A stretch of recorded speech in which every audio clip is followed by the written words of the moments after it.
Today we're going to be talking about the newest film by the Russo brothers on Apple TV Plus starring Tom Holland, Cherry. So let's get started.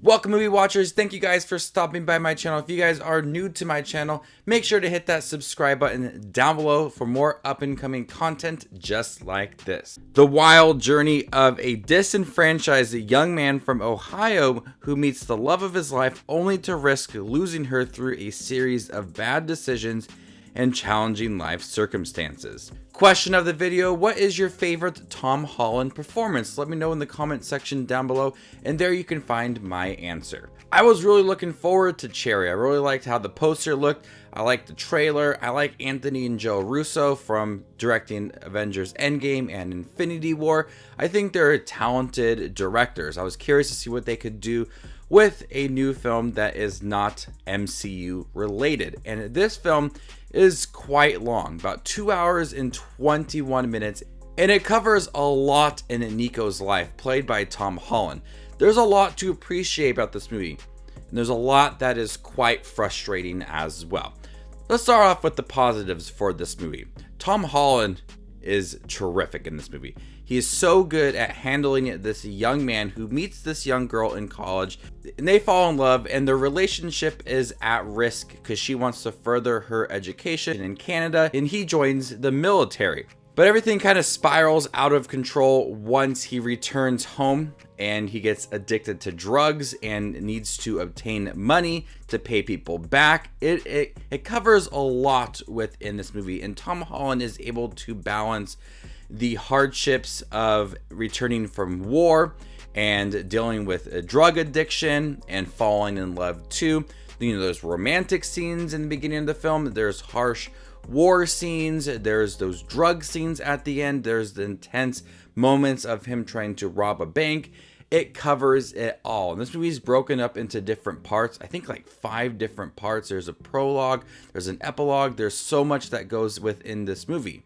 But Tom Holland is able to balance each part very well and provide a really convincing role to this character. There's times where he's really innocent and young and he's just understanding a lot of things, and at times it's really harsh. Tom Holland's able to deliver those moments very well, and the film is directed beautifully. There's a lot of great shots in here, a lot of overhead shots. There's times where the film is tinted red. You know, you kind of see in the poster too that the color red, you know, cherry, it looks red at times. And I like the different entrances for the title cards for the different parts of the movie. The movie is filmed very well. I like the direction, I like the acting, I like the intention behind it. There's a lot of personal moments for this character, and it's really showing how war can affect one person and their relationship with their partner, and how drug addiction is for one person, what they will go through to get their next high. And though this movie is 2 hours and 21 minutes long, it feels fairly quick. With it having so many different parts, each previous part feels like it's not impacting the next part.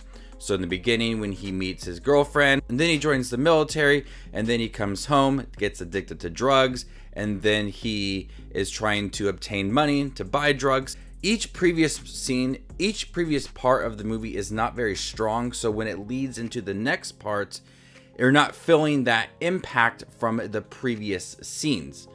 Because of how quick each scene feels, it's also focused on having this stylized version of filmmaking where Tom Holland often looks at the camera, explains a lot about what is going on, how he's robbing the bank, about his girlfriend, about him joining the military, whatever it may be. I feel like a lot of that was pointless, and it didn't really provide that impact for certain scenes because it could be an impactful, emotional, really gut-wrenching film, but it's not. And I think that the film focused a lot on style over substance, and it really got in the way of making these scenes feel very powerful and personal to the character.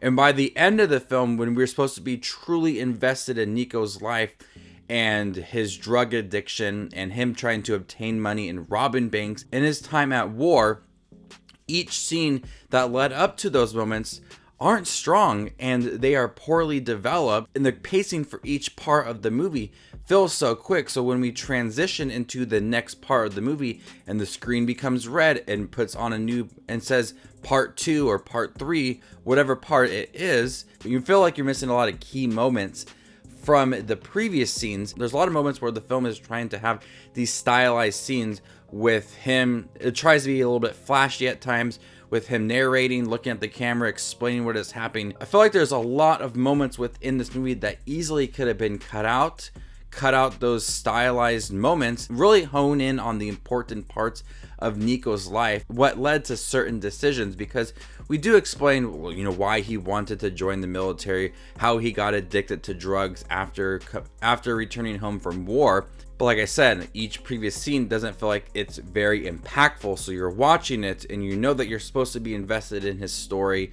You feel like it should be emotional and impactful and powerful and gut-wrenching for this character. But the emotions that I'm supposed to be feeling is not there. But Tom Holland is trying his best to make the movie convincing, and he does a great job performing as Nico and all the different parts of his life, being innocent or being addicted to drugs. It's all there. But the way that the film looks is great, but these stylized moments really do not fit the movie. Each part of the movie feels fairly quick to where you just really can't get invested in Nico's life, and his relationship with Emily, who's trying to be a faithful girlfriend and a supportive wife, but she's also going down this route of drugs with Nico. And I feel like her character was severely underdeveloped.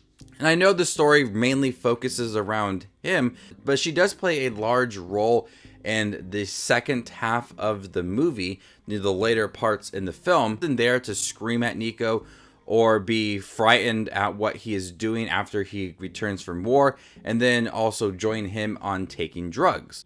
But her character could have gone a different route, but in the end, I do feel like her character was underdeveloped. Cherry is a bit of a toss-up for me. There's parts I did like. I like the intentions behind it. I like the story and how raw it was trying to be and showing the hardships of returning from war and the drug addiction. Tom Holland is at his best in this movie, and it looks great. The direction is good. It's filmed beautifully. But there's a lot of problems with its storytelling, how it is structured, having all these different parts, the epilogue, the prologue, all 5 parts throughout the movie. It just feels fairly quick, and each part leading into a new scene doesn't impact it at all. There's no emotions within it, and at the end of the film I felt like it felt very flat. There's a lot of potential for it to be a really good film. Going into it, I feel like there was a lot of Oscar buzz going for it, but I feel like it's going to die out pretty quickly. I'm gonna go ahead and give Cherry a C+. Thank you guys for checking my review for Cherry. Have you guys seen it by chance on Apple TV? Let me know what you thought about the film in the comment section down below, and stay tuned for more up and coming videos. My name is Just Watches Movies, and you guys stay classy, YouTube.